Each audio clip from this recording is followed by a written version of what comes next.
All new for you at noon. As mentioned in the headlines, it is 2 years to the day since the murder of that St. Johns County father of four you see on your screen right there. His name was Jared Bridegan.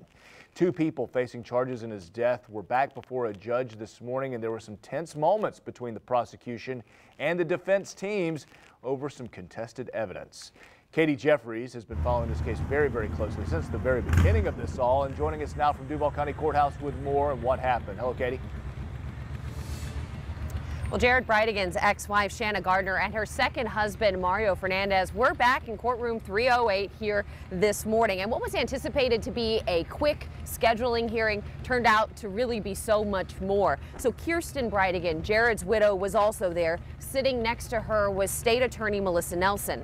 The focus of this hearing was to set a date to hear arguments about an issue with evidence and whether or not the state attorney's office should stay on the case. Now, defense teams say attorney-client privileged communications were uploaded to a Next Point site, which is kind of like a cloud, and that prosecutors had access to it.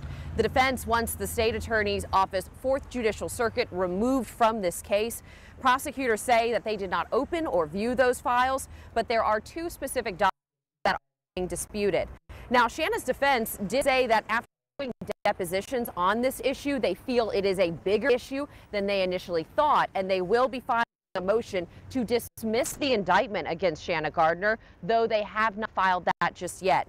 Now, Judge London Kite is overseeing this trial, but she has decided to ask for an independent judge to hear arguments over the evidence issue since it potentially involves attorney-client privileged emails. Now, Shanna Gardner's defense team also filed a motion to have a bond hearing for Gardner, but it was decided today to handle the evidence issue and the state attorney's office issue first before they take up that bond motion. Now, Gardner and Fernandez are scheduled to be back here in court on March 4th, and of course, we will keep you updated. At the Duval County Courthouse, Katie Jeffries, First Coast News on your side.